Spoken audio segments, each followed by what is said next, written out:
Fala, espectadores do Arena 365, meu nome é Gabriel de Assis e hoje eu estou aqui para entrevistar a Andrea Curi, que é treinadora da seleção brasileira de nado artístico agora. Nado artístico, Nado é o artístico. antigo nado sincronizado.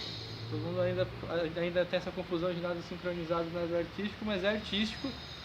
Teve Mundial de Esportes Aquáticos e Pan-Americano, Jogos Pan-Americanos, já como nado artístico. Sim, já nado artístico. E no Mundial de Esportes Aquáticos vocês fizeram um barulho aí, ficaram em oitavo, chegaram na final, tiveram um desempenho bastante interessante assim. E isso tudo tendo aquele problema com a Maria Clara Lobo do doping. Como é que vocês administraram, como é que foi para lidar com ela e com a atleta que substituiu ela também, entrando numa fogueira? Foi um mundial muito tenso, né? Com esse primeiro dia que a gente já chegou lá, a gente já teve essa notícia. Então, foi uma reação adversa na amostra de urina da Maria. Ela ainda não foi a julgamento, né? Mas a princípio a gente não ia deixar ela competir e também a própria a Federação Internacional acabou suspendendo, porque esse resultado foi divulgado internamente na Federação, na FINA, né? Na Federação de Natação Amadora. Então, a Maria Clara voltou para o Brasil.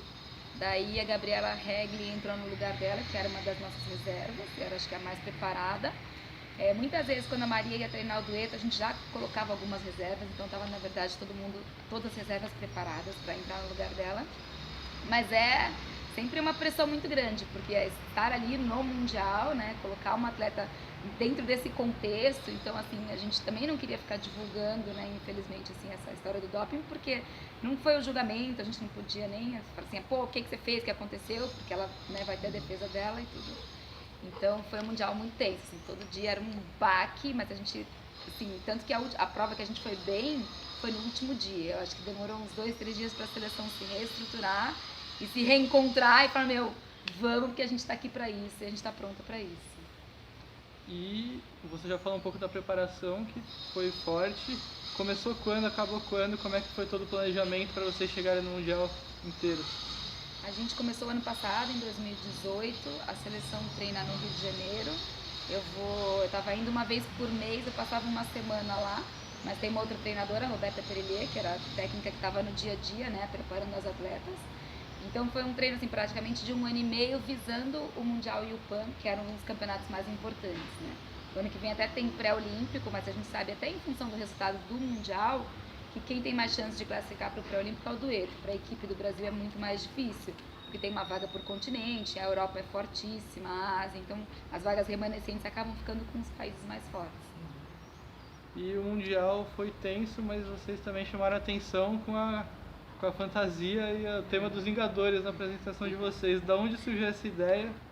Essa coreografia era uma coreografia do Flamengo e a técnica Roberta, que era do Flamengo, trouxe essa sugestão para a seleção. As meninas amaram, abraçaram, porque elas curtem muito, então acho que essa é a grande sacada, assim, cada menina faz uma alçada do seu super-herói, então elas já discutem tudo. Eu vou ser o super-herói tal, daí a gente fala, não, esse é do DC, não, esse é do Avengers, esse é não sei de onde, então ficava uma discussão para cada uma escolher seu personagem, escolher a sua alçada, pra gente valorizar todos os super-heróis. Então as meninas curtem pra caramba nadar essa prova e acho que com isso elas contagiam. É um tema legal, cada uma tem um maiô que imita o uniforme do super-herói. Então é um tema que também a plateia entende na hora, que é ver as meninas entrando e posicionando, a plateia já fica assim de olho. A hora que começa eles vão à loucura, assim, foi muito legal. Rolou um medo, assim, talvez dos jurados verem essa escolha mais pensando no entretenimento, pensando em ser uma coisa mais divertida? Rolou um medo deles não receberem bem isso? Eu acho que no começo era um receio meu, falando assim, será que essa coreografia pode parecer um pouco júnior ou um pouco mais juvenil, né, não para ir para um mundial adulto, mas aí a gente testou já na preparação, na competição preparatória na França e foi muito bem aceito e a gente ganhou o campeonato na França. Então com essa medalha de ouro a gente falou assim, estamos no caminho, é isso mesmo, vamos assim, e a gente dificultou também a coreografia, então isso também deu uma cara mais pesada para a parte técnica, né, e para a parte física. Então realmente foi uma curtição geral mesmo. E agora há pouco também teve o Pan, vocês ficaram em quarto lugar, faltou pouco para a medalha ali. Qual que é a diferença primeiro entre o Mundial e o Pan? Nossa, é muito grande, né? O Mundial, na verdade, a Europa, eles competem muito, competem assim, vários finais de semana e tem a World Series, né, que a FINA faz, em vários países da Europa, e como ali tudo é muito perto, muito fácil o acesso, e competindo eles crescem, né? Os atletas crescem muito competindo. Então acho que alguns países da Europa acabaram passando o Brasil nos últimos anos, né? Não é uma coisa de ontem, mas nos últimos anos isso aconteceu. E o Brasil competiu pouco e a Europa internamente competindo muito. Então acho que é o continente que mais cresce. A Ásia vai ter a próxima Olimpíada lá, e China, Japão, Coreia. A Coreia também, né? O Mundial foi lá. Então são países que estavam assim se preparando bastante, né? Não que a gente não tivesse se preparado, mas comparando com o PAN, entra só a América, né? Então assim, os continentes mais fortes hoje em dia são Ásia e Europa, né? Eles não participam. Então claro que o resultado fica muito mais palpável, apesar da gente não ter conseguido a sonhada medalha. E o que faltou? Eu acho que também essa rotatividade de competição, né? O México acabou passando a gente, na verdade no último PAN já o México passou a gente, né? E eu acho que o México está fazendo um investimento, eles têm 3 centros de treinamentos de todos os esportes, eles têm as Olimpíadas Mexicanas, onde os atletas se matam para estar na seleção da sua província, do seu estado, para participar dessa Olimpíada. Então, assim, o pessoal visa, né? Eles têm, vamos dizer, um objetivo internamente, né, no país. Aqui eu acho que está um pouco mais longe ainda. Os atletas falam assim, eu quero entrar na seleção, mas hoje em dia qual é a estrutura da seleção, que campeonato temos? O Brasil participou de poucos campeonatos nos últimos 4 anos. E pensando em Olimpíada do ano que vem, dá para classificar? Vai chegar bem? Como é que você está pensando esse ciclo olímpico? E talvez até o próximo, já que a modalidade parece que está sendo... que tem outros países tomando o lugar do Brasil. Eu acho que assim, eu não fui convocada, né, para a Olimpíada, mas eu acho que o Brasil tem que pensar a médio prazo mesmo. Na verdade, assim, a gente tem que pensar na medalha do PAN. Eu sei que o brasileiro quer essa medalha, tem esse imediatismo, né? A gente acha que, é uma medalha no PAN, parece fácil, mas a gente tem que reestruturar uns 8 a 12 anos. São 3 ciclos olímpicos, né? Para reestruturar mesmo, desde as bases. Então, assim, internamente nos clubes, são as confederações também investir para a gente competir mais, trazer competição para cá e para colocar o atleta para competir e fazer um trabalho a médio prazo. Então, acho assim, para a Olimpíada do ano que vem a gente tem chance de classificar o dueto e de fazer o melhor que a gente puder com esse dueto que vai representar. Mas não é difícil garantir uma final, por exemplo, olímpica, onde vão 12 países. São bastante, mas mesmo assim para o Brasil é difícil, né? Então, eu acho que tem que pensar com o dueto que vai o ano que vem, seguir com o mesmo dueto por mais 4 anos, e para 2024, aí sim, fazer um trabalho a médio prazo para tentar uma vaga na final olímpica.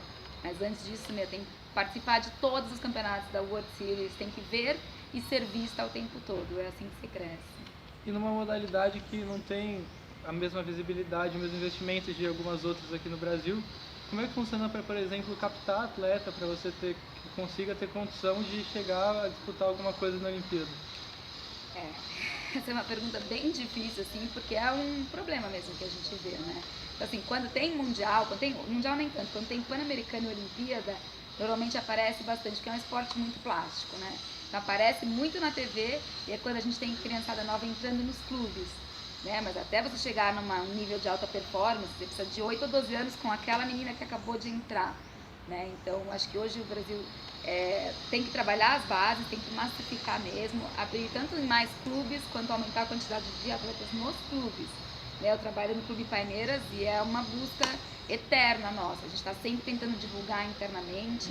É um esporte que tem muita tradição, já tem 30 anos de clube, já tem atletas que foram para 4 Olimpíadas, então assim, é o esporte mais representativo dentro do clube. Então assim, dentro do clube eu nem tenho tanto problema, tem bastante atletas, mas eu acho que a nível de Brasil a gente tem um pequeno volume de atletas ainda, para se você tirar de as 10 melhores do Brasil que preenchem as vagas da seleção, a gente podia tirar de uma amostra de 1000 e a gente não tem essa amostra, né? Nem de 100 atletas na categoria adulta.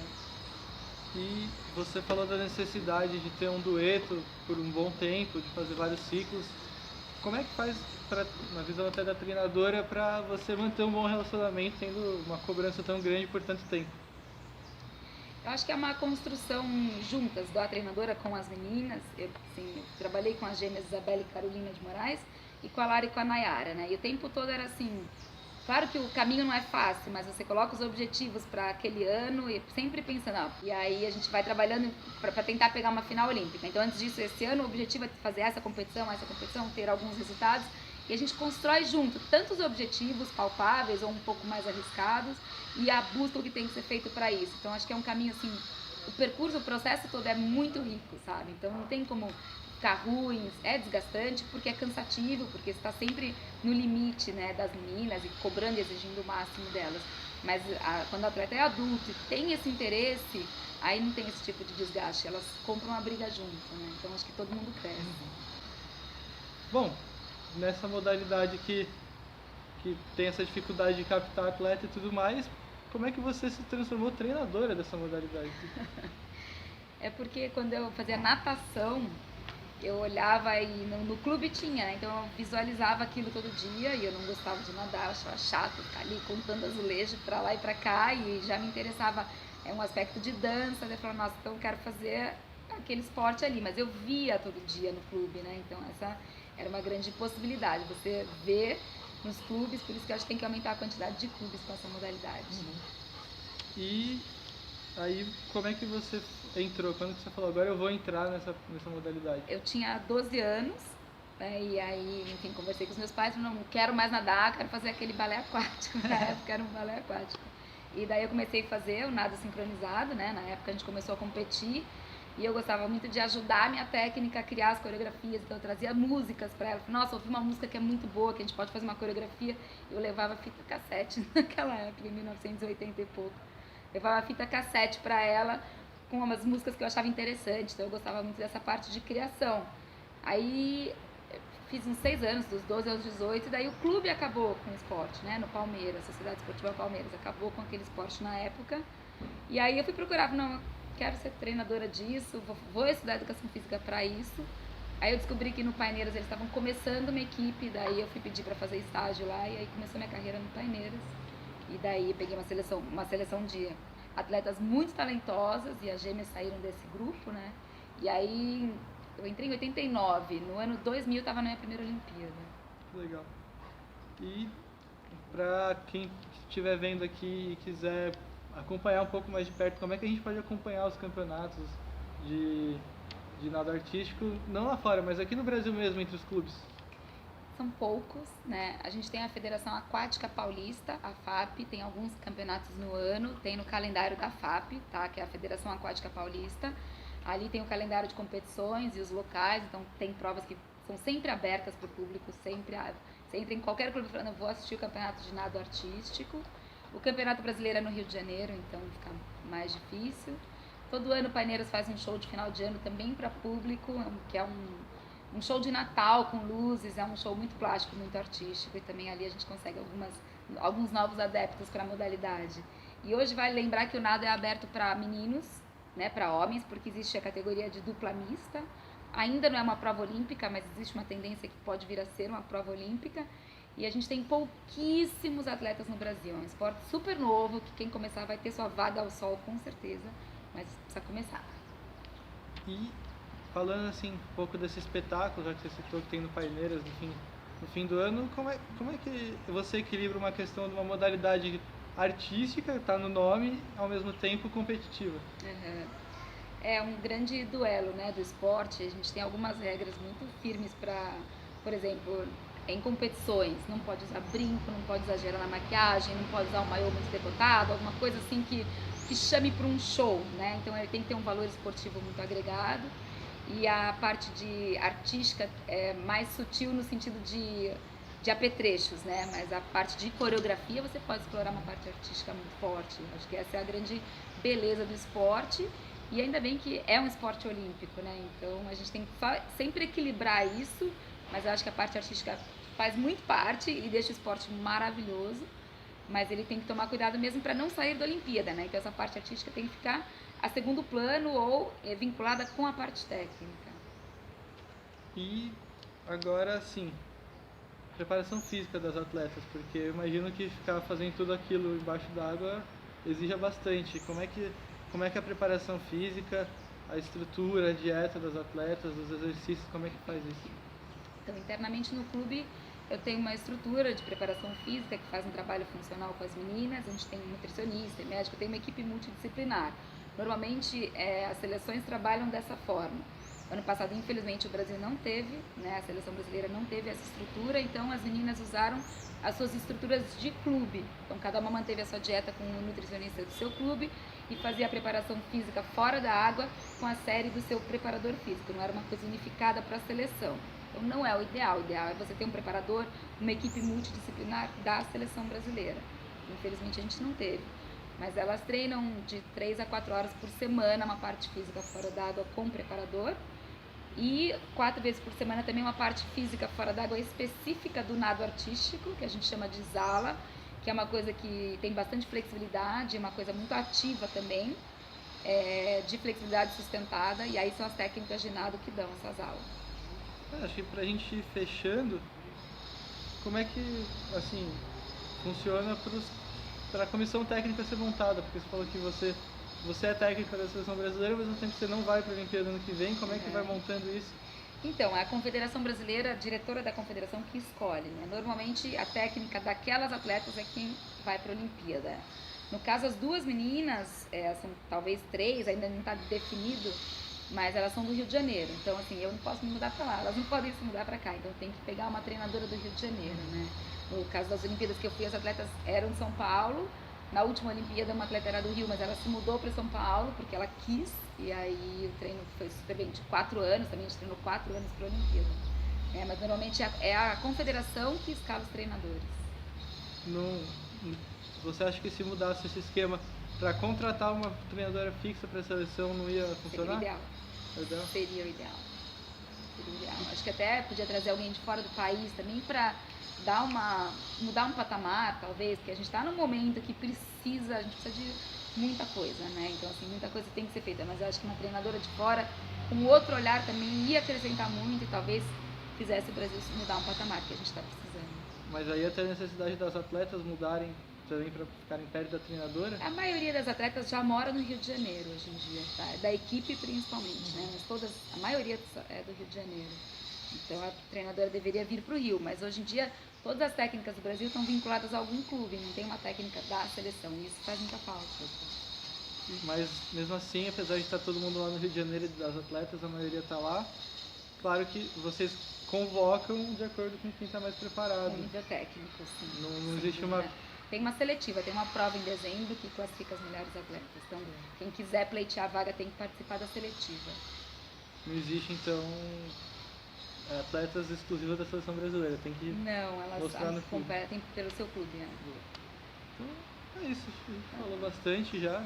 Obrigado por ter aceitado e deixado entrar na sua casa. Prazer poder divulgar, né?